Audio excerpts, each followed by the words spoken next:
मेरे साथ बने हुए हैं। गौरव जी, जिस तरह से ये बात आपकी तरफ से कही जा रही थी कि जो योजनाएं थी, जिन मुद्दों पर चुनाव लड़ा है, वही सब कुछ ऐसे ही ऐलान जनता को लुभाने वाली बात झारखंड में भी की गई थी, लेकिन वहां पर कुछ बहुत ज्यादा आपके लिए अच्छा नहीं रहा। हाँ जी, देखिए, महाराष्ट्र और झारखंड दोनों की तासीर अलग है, दोनों की देशकाल परिस्थिति अलग है।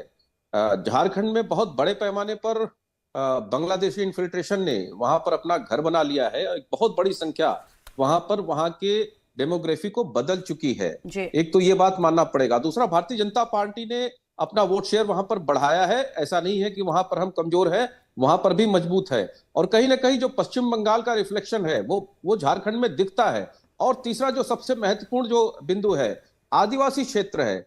आदिवासी क्षेत्र में ऐसे लोग हैं बहुत सारे जो बिल्कुल जंगलों में रहने वाले लोग हैं, और कहीं ना कहीं जो परंपरागत तरीके से उनको अपने गिरफ्त में ले चुके हैं। जैसे जमाई टोला की जो बात होती है, आज झारखंड में सर्वत्र देखा जा सकता है। तो कहीं ना कहीं उसका चुनाव के परिणामों में भी रिफ्लेक्शन आया है। और जिस तरह से शिबू सोरेन के प्रतिरूप के रूप में उनके सुपुत्र जी ने अपना चुनाव कैंपेन लड़ा और एक आदिवासी प्राइड को खड़ा किया, अपने साथ जोड़ा, तो उसका उनको स्वाभाविक लाभ मिला है आदिवासी क्षेत्र में, ऐसा नहीं है। लेकिन हाँ, भारतीय जनता पार्टी का परफॉर्मेंस पहले से बहुत बेहतर रहा है और हमें पूर्ण विश्वास है कि आने वाले समय में झारखंड में भी हम अपनी पूरी तरह से बढ़त बनाएंगे और पकड़ मजबूत करेंगे, इसमें कोई दो राय नहीं। और सारे विषयों पर, सभी बिंदुओं पर समीक्षा अभी हमारी पार्टी करेगी।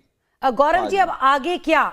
और अभी आगे नवीन जी देखिए, एक बात कह रहे थे, नवीन जी एक बात कह रहे थे कि 7 से 8 हजार करोड़ रुपए लेन देन हुए हैं इस चुनाव में, महाराष्ट्र के चुनाव में। मुझे लगता है इस तरह की हास्यास्पद बात नहीं करनी चाहिए, उसके प्रमाण होने चाहिए। ठीक है, जो जब्ती हुई है उसकी एजेंसियां खुलासा करेंगी, उसकी जांच करेंगी, उसका प्रमाण देंगी। लेकिन इस तरीके से किसी चुनाव को पैसे के भेंट चढ़ा देना और परिणाम को बता देना कि उसी कारण ये हुआ है, तो ये उचित नहीं है। अगर उधर संकेत भी है तो वो भी ठीक नहीं है। मुझे लगता है ये जनता का दिया हुआ जनादेश है, उसका सम्मान करना चाहिए। और मुझे लगता है कि प्रधानमंत्री मोदी जी के नेतृत्व को जनता ने भर भर के आशीर्वाद दिया है, मजबूत किया है। और जो लोकसभा में थोड़ी बहुत कमी रह गई थी और ऐसा लग रहा था कि हमारा नेतृत्व कहीं उदास है, उस उदासी को भरपूर खुशी में तब्दील कर दिया है उन चुनाव से महाराष्ट्र की जनता ने। चाहे वो विदर्भ का क्षेत्र हो, मराठवाड़ा का क्षेत्र हो, सभी क्षेत्रों में वहां की जनता ने भारतीय जनता पार्टी को, प्रधानमंत्री मोदी जी को, अमित शाह को, देवेंद्र फडणवीस जी को मजबूत किया है। और महायुति की सरकार जो चल रही थी उस पर अपना लाइसेंस दिया है, अपना प्रमाण दिया है। गौरव जी, जनता ने तो अपना लाइसेंस दे दिया, प्रमाण दे दिया, लेकिन अब आगे क्या माना जाए कि फडणवीस ही अब सीएम की कुर्सी पर बैठे हुए दिखाई देंगे?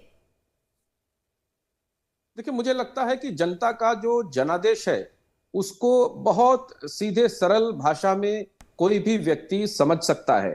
हमारे महायुति के तीनों दल जो हैं उसके जनादेश को अगर मूल्यांकन करेंगे, उसकी समीक्षा करेंगे, तो वो सीधा इशारा कर रहा है, सीधा इशारा नहीं बल्कि आदेश ही कर रहा है कि किसको बनना चाहिए। लेकिन हमारी अपनी एक मर्यादा है, शीर्ष नेतृत्व इसको तय करेगा। और जो तीनों दल हैं, तीनों दल के मुखिया बैठेंगे, उसमें आपसी सामंजस्य से, आपसी विश्वास के साथ और पूरे भरोसे के साथ हमारा मुख्यमंत्री तय होगा। और वो कोई भी हो सकता है, कोई भी हो सकता है, यानी बीजेपी का ही होगा, ये नहीं कह रहे हैं गौरव जी आप? हाँ, बिल्कुल स्वाभाविक। मैंने पहले ही कहा कि देखिए, जनादेश जो है वो स्पष्ट संदेश ही नहीं बल्कि आदेश दे रहा है कि मुख्यमंत्री किसको होना चाहिए। इसमें कोई कंफ्यूजन नहीं रखना चाहिए। मुझे लगता है कि वो फडणवीस जी की यही तरफ जा रहा है, लेकिन इस पर शीर्ष नेतृत्व जो है वो निर्णय लेगा और सभी हमारे घटक दलों के साथ बैठ करके एक हेल्दी, स्वस्थ और सुखद निर्णय लेगा, जिसको वहां के सारे लोग, हमारी पार्टी और सभी घटक दल स्वीकार करेंगे और जनता के कार्यों के लिए वहां पर जाकर के फिर जुट जाएंगे। नवीन जी, जिस तरह से